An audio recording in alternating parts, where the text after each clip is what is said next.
Hi everyone, so I'm at home at the moment and there were going to be two videos, but my computer not playing ball has kind of like left me with these clips that I wasn't able to get on there. So what I'm going to do is I'm going to put all of the August clips on one.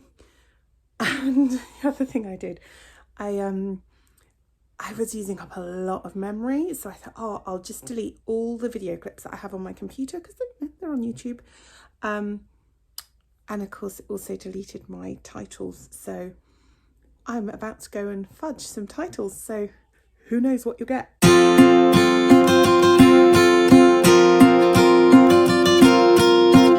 Good morning and welcome to the plot. It is just before 9. It's really bright, which is why my eyes are doing that. And I'm just going to kind of like show you around, fill you in on what's been happening and why I've been so absent. So I'll see you in a minute. It is the 1st of August and June and July have been tough months, not only because of the weather. I have not been well, and I have been up occasionally while I've not been well, but they've been very light touch visits, so I haven't been able to get on with the big, heavy, long jobs.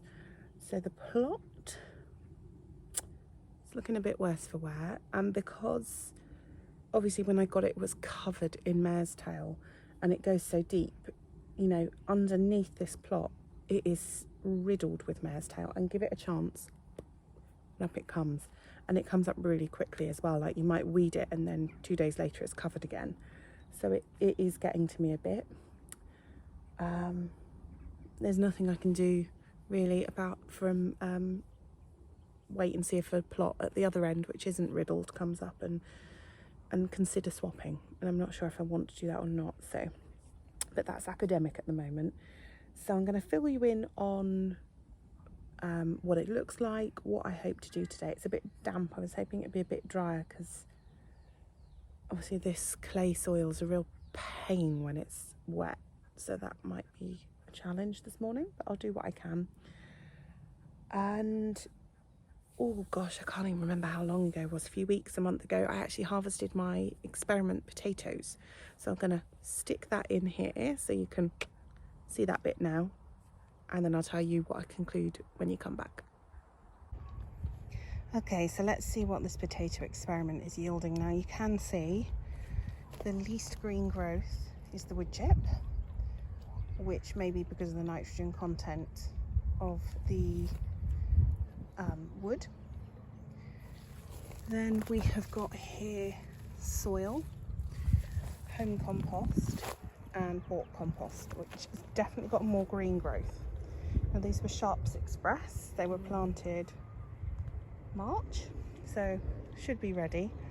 Let's have a look and see what we've got.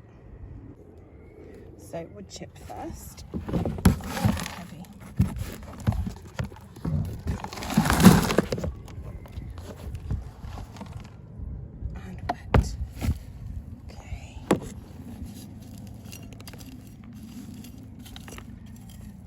See one. There we go. Let's see what else we've got. A stone. How did a stone get in there? Well, they're nice and clean, and although they're wet, they are clean, which is a nice thing with growing them in buckets.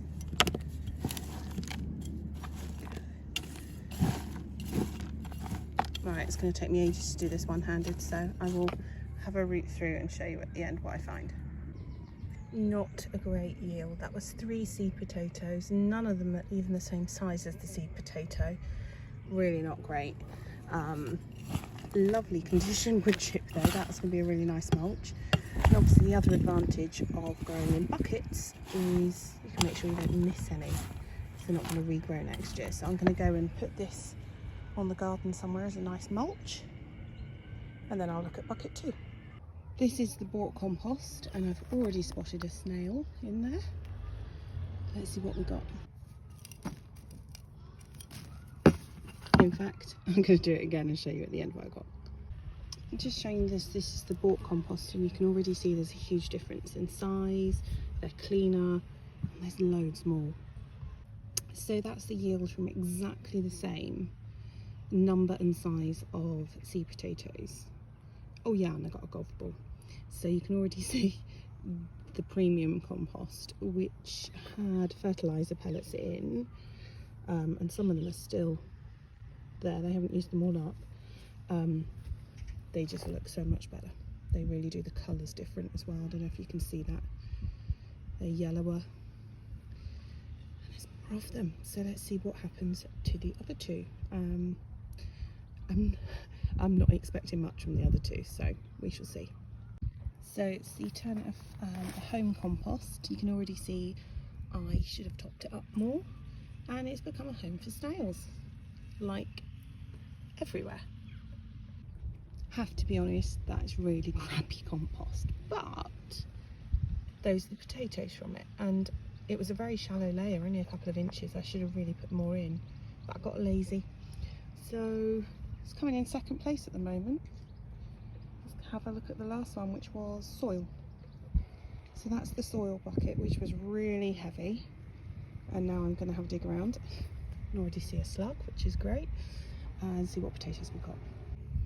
So there we go, that was the soil, and there is a clear winner. Not in taste, because I haven't tasted them all, but in quantity it's definitely the compost. So I think what I'll do is I will save up, buy a bit more compost next year, put compost in the buckets, and then obviously can use it to grow other things. So on a roll now, and because I want the buckets and the compost, I've emptied out one of the ones that was there, which is King Edward. Planted a bit later, not expecting big ones. That's the yield from just compost, and now I'm going to go get a bucket that's got a thin layer of wood chip on the bottom, because I was stingy with compost, and see if there's a difference. I would say the yield is about the same, but if you look at the colour on these, it does look much better. These look a bit anemic, and they don't have as much of the pink on them. Last of the experiments today. This was shop bought Bambino, I think, and I grew it from small potato and a tiny chit. I would like to leave them longer, but I was strimming the other day, and you can see what I've done. So I'm going to have a look now and see what we've got. A very small harvest, but it was only a chit and a small potato, and they did need to be in for longer, but it just shows you can grow decent potatoes from tiny potatoes and chits. Worth thinking of in the future. So my conclusions from the Great Potato Experiment. Yeah, wood chip wasn't great. It really wasn't. And I found from my other buckets where if you remember, I did a couple where I didn't have much compost, so I put some wood chip in the bottom of one lot, and then the rest were all compost. And it's almost like it's held on to too much water. So the potatoes from that, I actually threw some away. They did not look right. So my conclusion is buckets, definitely, way to go. And like, I wanted to dig some potatoes up today, but I know if I do that, they're going to be covered in the clay soil. It's a pain. You know, I really need dry days to get them out, which we're not having at the moment because it's been a really wet end half of July. So they come out of the bucket clean. I can reuse the compost for growing other things, or for mulching, or just enriching the plot. It's just easier, and there hasn't been as much insect damage on them. I don't stick my fork through them when I'm digging them up. Also, I can lift out some and leave the rest growing, much easier than in the ground. So yeah, it's a win for me. So I am going to get more compost, and I am going to get more buckets. I do need more compost though, because I didn't have much money, so I didn't fill them up much with compost. I was like, oh yeah, I'll buy some more compost and I'll top them up. Didn't have any spare money, so I do need to like get some compost. And you know, at the end of the summer they tend to sell it off because no one wants it. So I'll keep my eyes out and pick up a few bags and just store them here to use for the potato buckets. But I think it was definitely worth doing, and it was worth kind of like experimenting. And yeah, I would cover with wood chip, but I don't think I would grow entirely in wood chip. And I know some people have had real success with that. it might be that just this season's just been so wet that didn't make that work. You know, I might feel like in the future I want to try it again. Who knows? Anyway, I've been putting this off because, oh God, it's so weedy. I'm going to show you around. Please don't judge me. I'm going to start with a not too bad bit because actually we did this yesterday. It was horrendous. I did take a photo, see if I can find it to slot it in for you. But I've only gone back this far. This is like almost the edge of the herb bed. Over here where those white markers are, that's, I can't remember if it's summer savoury or winter savoury. That's kind of like the last herb on that edge. But this grass, I think I'm going to get rid of it. I did keep it for the children to sit on, but it's such a pain to keep under control. I don't think it's worth it, to be honest. So I think that might be going. Anyway, there's a lot of change needed. So yeah, you can see the mare's tail is all throughout here. There's also some grass that's grown up. I mean, most of the grass has been managed better across the whole plot. It is the mare's tail, you can see that. This should be wood chip and pots under here. Here, look. Dreadful. And even like my butternut squash got eaten by slugs and snails almost as soon as I put them in. And you can tell where I dug a hole to put them in because that mare's tail has sensed that tiny bit of light and just come up. Also need to trim those brambles that keep coming back and obviously pull that grass. And the problem is it comes from the back here. Really, this all needs to go, but it's a huge job and I'm not giving myself any extra jobs at the moment. This comfrey has just gone crazy this year, and this is kind of like pot corner. I just throw all the pots down here at the moment. I haven't got the mental capacity to deal with it at the moment. There's nothing growing in there. It's just where I keep my tools very quickly and easily. These are the last few things that are alive that haven't been eaten by slugs and snails yet. So I've got those leeks that I really did want to get in today. Buddleia at the back, which is going to go in my wildlife pond area when I get round to it. Some chard that needs to go in my winter garden. Is that a zinnia? Yes, there's a random zinnia that never got into the ground. And a geranium. I ordered some plants from one of the companies and they came rotten basically, and that's like the last survivor. But they did give me my money back. Yeah, slug snail damage, slug snails. There's some more chard. I'm glad I got some chard because that's so useful for the winter when there's nothing else to eat.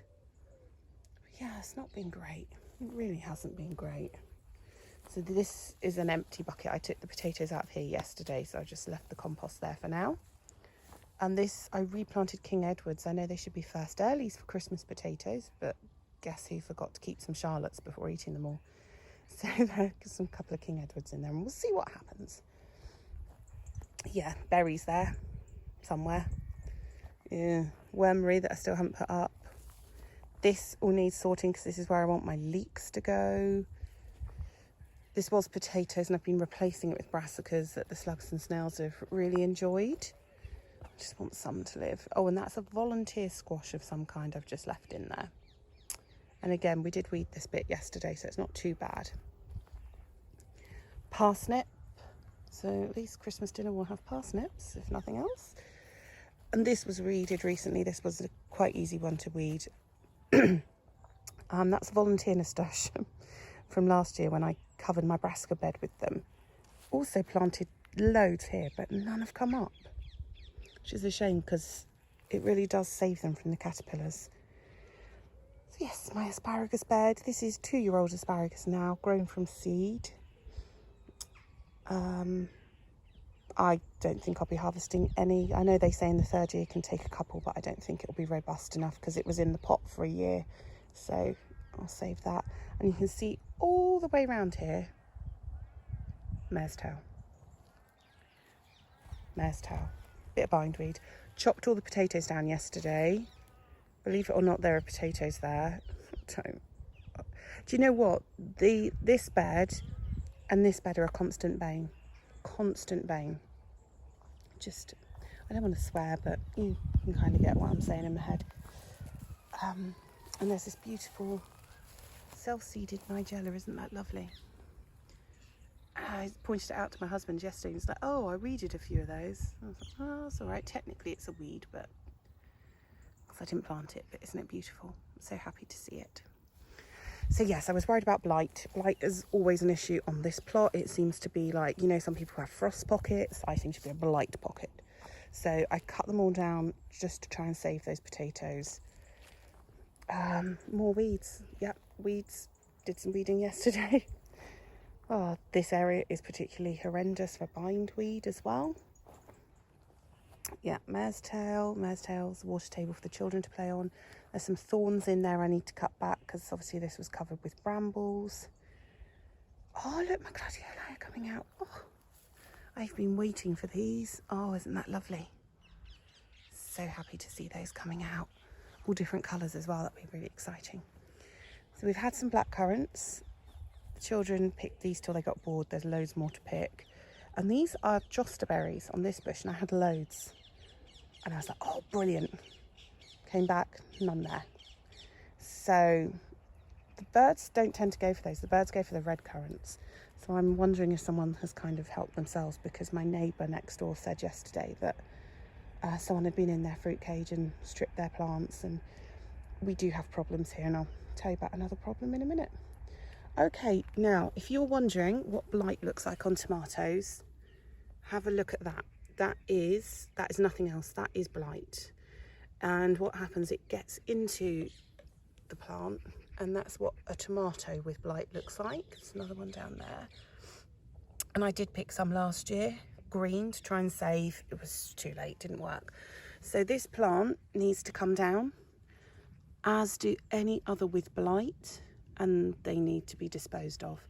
Now, that one's further advanced. It was just a job I didn't want to tackle yesterday. They don't all seem to have it yet, but if I kind of take you back a bit, you can see I deliberately planted them almost a metre apart this year because I wanted the airflow. I didn't want it to go from one to another. I got blight really early last year. So I'm going to cut down the blighty ones. That'll be my last job today because I don't want to spread the blight everywhere else.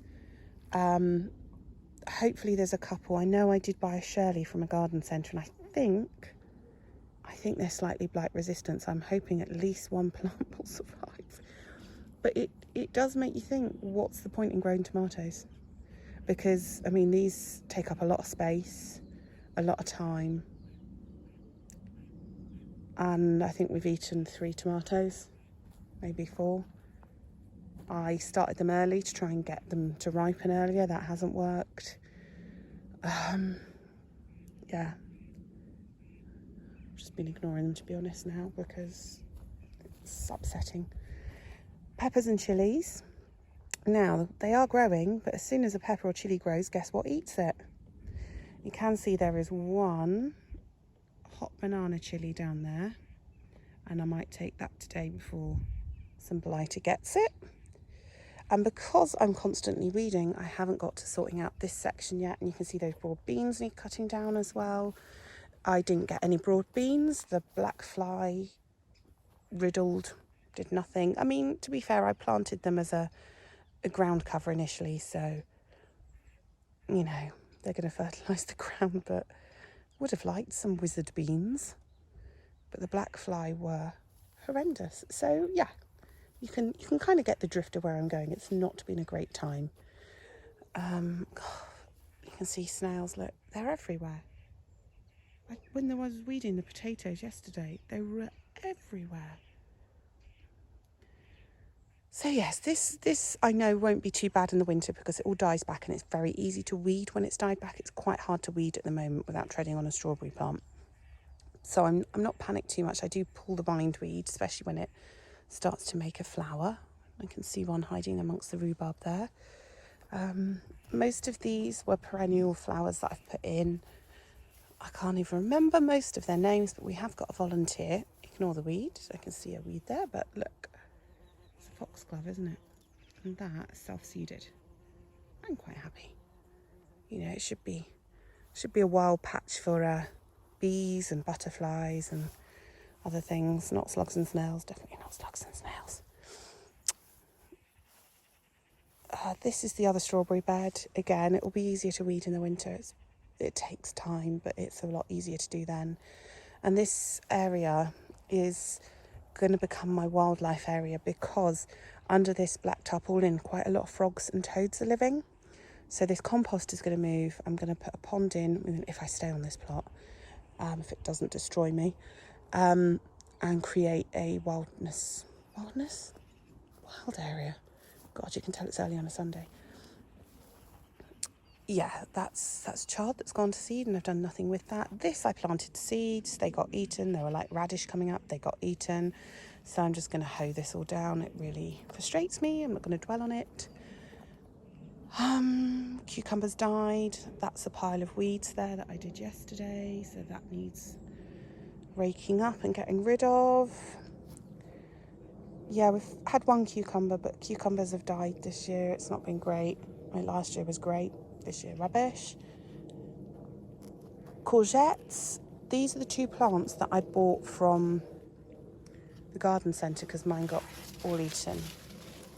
Oh, I'm going to have to pick that yellow today because it's quite big. And I had two huge ones off here yesterday, but you can see the snail and slug trails there. They do like visiting these. Then we get to the sweet corn. I think there's 18 sweet corn there. And I'm really hoping they come to something before the black fly discover them, because the first year I planted sweet corn, the black fly wrecked them. So we have cobs, we've got the pollen. Fingers crossed all will be well with those. Not many carrots germinated, which is a real shame. I put two types in. I got a yellow carrot from Real Seeds, which I think is the one on the right hand side. And then I got, actually that might be wrong because that looks very yellow, so it might be the one on the left. And then I got some free seeds with the magazine. They were like little round carrots, so I put those in. And then I put a row of shallots. I do like shallots, just really to try and deter the carrot root fly, which is why the marigolds are at either end as well. Beetroot are growing quite nicely. I'm just always put off picking beetroot because I'm like, oh, if I pick it, I've got to prepare it and it takes ages. So that's me being lazy. All these calendula you see are self-seeded. This is the peas, they've gone now. So that can be taken down really, but they were lovely. We didn't get a huge amount, but I think I just need to remember to plant more. So yeah, all this beautiful calendula self-seeded from the few that I put in this area. And I'm really happy with this because not much else has grown this year, at least calendula looks pretty. Many attempts on getting beans. Finally, we have some beans and flowers. But again, we're not going to get much off that. Bindweed. Yeah, we're back to the beginning now. So depressing. Oh, there's one thing I haven't shown you. I just wish it wasn't so wet today. It really does hamper what you can do with this ground. Sweet potatoes. So when the potatoes came out of the buckets, I put sweet potatoes in.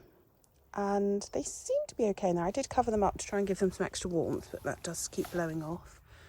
They seem fairly happy. I'm hoping they'll be happier in buckets. Obviously the sun will get on them. Because they're black, it will absorb the sun's rays as well and keep them a bit warmer. They do like to be warm. But this one seems to be growing very happily. And I don't need to worry about where the vines go because the actual tubers will all be in the soil. I don't know if there's enough soil. I don't know if I should put one potato in each bucket. I think there's 2 or 3 in each. But again, it's only the second year I've grown them. And behind them you can see, I think there's some blossom to blight there. But, oh God. So much to do. It's really depressing. So yeah, I'm not feeling great at the moment. I'm gonna pick one job, I think, try and do that well and try and see a difference in something. I'm not going to film much today because I want my concentration to be on the work, not stopping and filming and moving the phone around and stuff. And I will try and remember to show you at the end. I think I'm going to start with this area so I can get closer to putting my leeks in.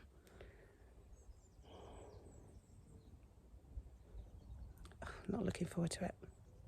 There we go, not done, but better. Just has some ants there, so red ones, so I don't want to go in anymore in case they get a bit bitey. So I'll leave them to settle, and that bit can be done next time. But I'm too hungry to do any more today. Until next time, bye-bye.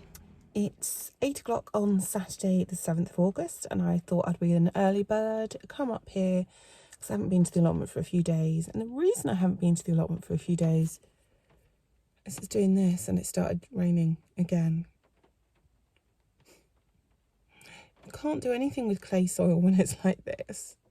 I'm just going to have to go and get the enormous courgettes that will inevitably be on the 2 courgette plants and get muddy and get rid of my compost. There's not much else I can do really because it's wet. This honestly takes the... I mean, I have just green waterproofed this coat, so at least I get to test that's effectiveness. But honestly, it's August. It's not going to be like this. This is an enormous pile of horse manure. It's like half the size it was. That got delivered from one of the local stables. And there's a pot down here where we put in a £5 donation to cover the transport. Now I've only got a £10 note, so I've got to see if there's some change in here. Yes, there is, so I can put my money in, because we were allowed 5 barrows each of that. It's not quite rotten, it does need to rot down some more. And I brought my son up because he wanted to see what horse poo looked like, and I had lots of questions about it. So I'm going to put my money in and then I'll be back. There we go, you can see the blue note is now an orange one. Now I can take my bag of compost through the wet allotment. I mean, okay, it's early, it's 8 o'clock, so there's not that many people here, but if it were nice weather, you would find on a Saturday there would be a few people here cracking on. However, this week has been like this. What can you say really? There's just nothing you can do in this weather. I have a feeling it's why my waterproofing on this coat hasn't worked. It's my shoulders feeling a little damp. So this is going to be a very brief visit. Like composting courgettes probably in a quick look over. And I'll show you where I put the horse manure, because I combined it with the stuff I got last time. I stuck it all together, put some cardboard underneath, whacked the manure on top and covered it, because it does need to rot down for a bit. And as I was moving the black membrane, my son and I saw a baby frog, a baby toad and a little mouse, which is one of the reasons I've left a huge heap of membrane over the other side, because there's lots of frogs and toads living under there. So I don't want to get rid of that until I've got something to replace it with. So here we go. That is the pile there. And the old stuff was there on the membrane. You can see that's just the ground where I've revealed it. And those are Sarco or Charcot Mira potatoes. Oh, I didn't pull up past you. Oh dear. You can see the rhubarb has come to an end now. It's all dying off. I'll be able to get that bindweed out when that's done, and that's literally what I'm waiting for here, is for everything to die back so I can weed it. Same here. Sweet peas. A bit late with those, but oh my gosh, they smell gorgeous. I had a few, took them home. This is where the broad beans were. I didn't get any broad beans. And they got all crispy and dry, so I didn't even have to cut them, I just stamped on them. But I do need to go through and get that mare's tail out, otherwise that will just go like, yeah, mine now, my patch of land. Yeah, more mare's tail.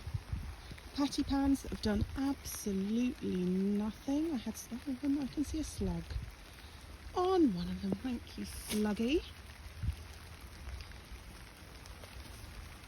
Last year I had a few patty pan. They were lovely, like in soups and stuff. Look, it's wet, so of course there's a slug. I'm going to get you in a minute. Other way around. Oh, lovely. That cucumber, we'll have that today. Let's see, I only had 2 courgette plants, because I'm sure if you remember, the slugs and snails got mine, so these were from the garden centre. So there's one fairly big one, 2 smaller ones, so have a look at the yellows. There we go. Take a couple of those if I fancy. I did take some sweet corn the other day because the snails have set to it. Yeah, I'm not going to sweat. Look, there's one there. They have been feasting on the sweet corn. I just think there's nothing else for them to eat, really. Nothing left. I had some beetroot. There's the few carrots that have germinated. If I manage to get some space done, I'll put some more in. The shallots, peas that are just dried now. I'm going to see if there's any left that I can keep for seed. The pea moths haven't got to them. And yeah, some beans eventually. What else have we got? Yeah, blight on tomatoes. We're not going there. Oh, peach tree's over. Oh, so my gladioli. Oh dear. Come on, peach tree, up you go. There we go. I did wonder about putting her there, but I didn't want her by the compost anymore. Nasturtium's taking over the asparagus bed. Weed buckets. Sweet potatoes in buckets this time. Brassicas, eaten brassicas, nibbled brassicas. Oh, and this is what I was doing last week when you were here with me. So just digging all that out. It's a lot of weed roots. I haven't even got to the really weedy bit yet. Oh man, what a nightmare this weather is. I left my barrow out as well. Because it was had horse manure, I didn't really want to put it in the shed, but I might move it now. Random plants, looking, I need to get those leeks out. And that chard, that needs to go out as well. Oh man, just look at it. Well, that's it. I've got 3 courgettes, a cucumber, put my compost in. And now I'm going to, I don't know what am I going to do for the rest of the morning? I was going to dig. The trials of being an allotmenter. I mean, at least if it were your garden you grew in, you could pop out between showers, you could, it's much easier to make time for it and keep on top of it. But having an allotment, you really need like these big chunks of weekend time. And if you're not getting it, it becomes really hard because the weeds build up. Courgettes go crazy.